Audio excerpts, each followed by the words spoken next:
Thomas the tank engine has worked his branch line for many years and knows it very well.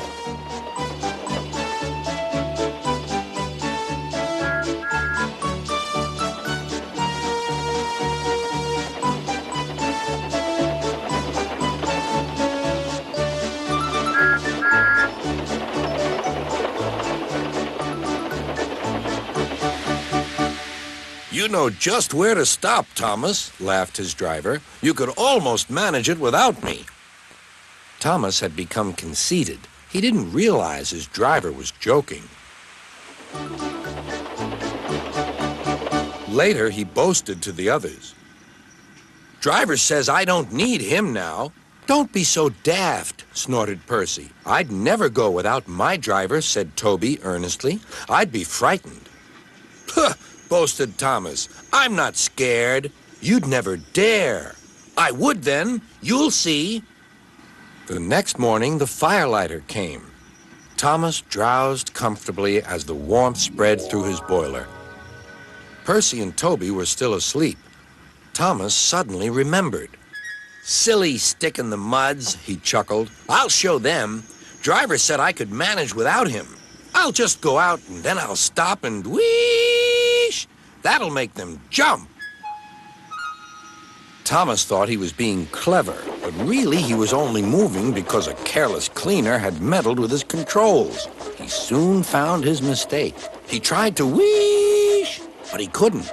He tried to stop, but he couldn't. He just kept rolling along. He didn't dare look at what was coming next. There was the station master's house. The station master was about to have breakfast. Horrors, cried Thomas, and shut his eyes. The house rocked, broken glass tinkled, plaster was everywhere. Thomas had collected a bush on his travels. He peered into the room through its leaves. He couldn't speak. The station master was furious. His wife picked up her plate. You miserable engine, she scolded. Just look what you've done to our breakfast. Now I shall have to cook some more. She banged the door. More plaster fell. This time it fell on Thomas. Thomas felt depressed. Workmen propped up the house with strong poles and laid rails through the garden.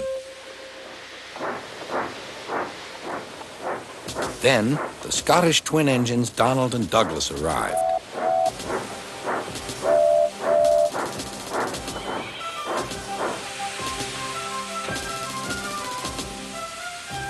Dinna fash yourself, Thomas. We'll soon have you back on the rails, they laughed.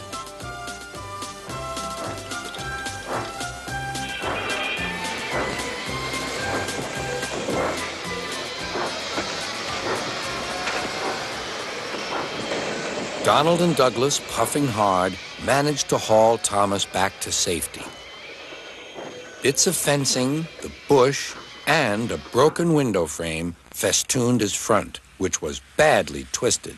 The twins laughed and left him. Thomas was in disgrace. There was worse to come. You're in a lot of trouble, Thomas. I know, sir. I'm sorry, sir. Thomas's voice was muffled behind his bush. You must go to the works and have your front mended. It will be a long job. Yes, sir. Meanwhile, a diesel rail car will do your work.